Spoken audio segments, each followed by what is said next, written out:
Hey guys, I'm Tim with Jungle Box, and this is Jungle Talks.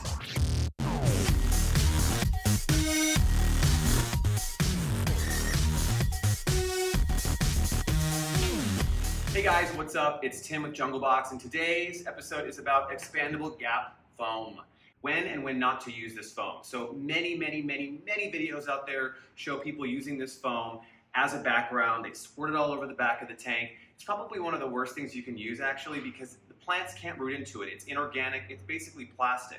It also takes away depth from your tank, which takes away light from your lower level plants and makes it harder for your vining plants to grow on. But we are going to talk about the great ways to use this stuff when building vivariums, and one of those things is gluing pieces of wood that need a lot of purchase and grip to hold on to, where you wouldn't normally use like a silicone or other type of glue. So today what we have here is our plastic grate. This plastic grate we measure out to fit, for example, this 12 by 12 terrarium. It's this light diffusing panel. You don't ever recommend using anything other than black in one of these builds. It shows off and it just doesn't look good. So we've cut this square to fit either inside the bottom of this tank, and it's going to act as the separation or the base of the tank, or what we've kind of found out as a happy accident is you can flip this upside down and place it on top of your vivarium so that you can have a hanging structure. But first of all, you have to get these pieces of wood glued down and secured. So that's what we're going to talk about today. As you can see right here, these pieces of wood are rested on this, and underneath this grate is a plastic bag. You can use plastic wrap, saran wrap. I like the Ziploc bag. It seems to have a texture to it that really releases off of the foam once it's fully dry. So as you can see here, we've got our pieces of wood. We've got a piece of newsprint in between this to keep the space like we want it and to arrange the pieces like we want them to look. This is all going to come undone once the glue is set and the foam is ready to be carved.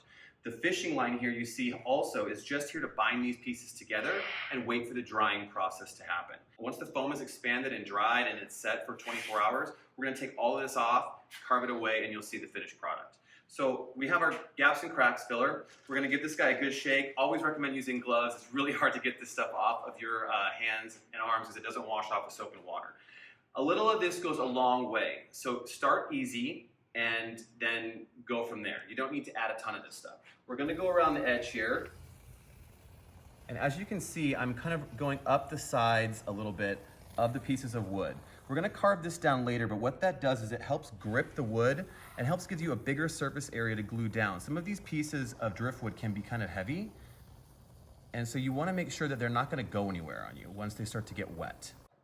So we're going to go up the side of the wood just a little bit. Again, we're going to carve away a lot of this later.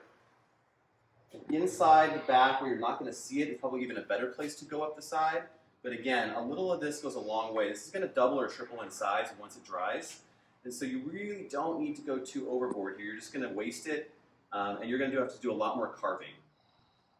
And making the base a little wider, especially on a piece where you only have a tiny bit, like if there's a piece that you found, but it's only got a tiny bit touching the grate, you really want to make sure you give a nice base of foam to hold that piece of wood in place, because once it gets wet, the decaying process is going to make it easier to lift off of anything that's glued.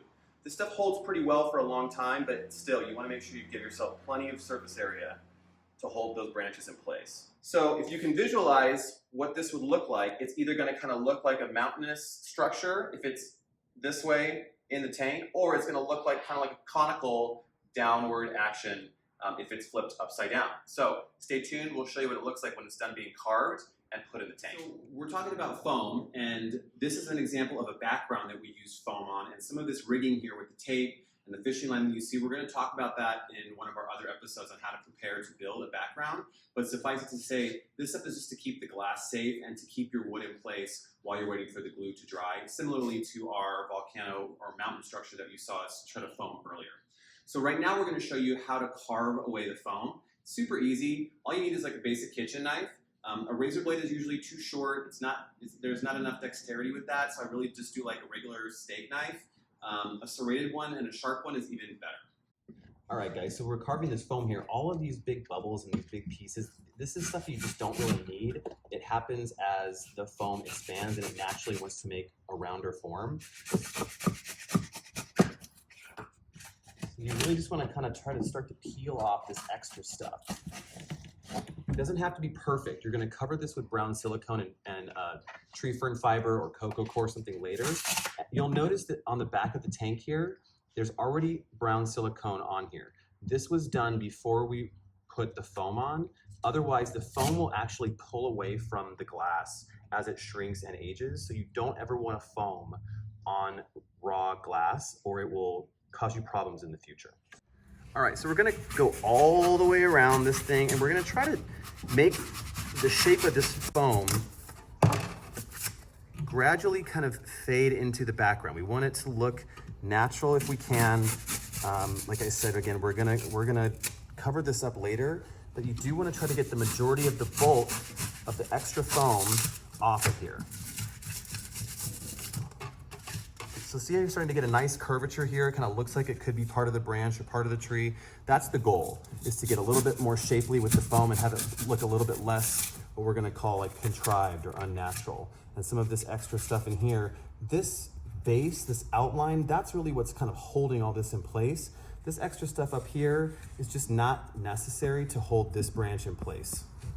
And so we're gonna finish carving all this, and then when you guys see this tank again on our episode about how to use silicone, we're gonna show you how to paint the silicone on, really easy, cover it up with tree fern fiber, cocoa core, whatever you have laying around to really blend seamlessly that foam into the branch and into your background, and you'll never even know it's there.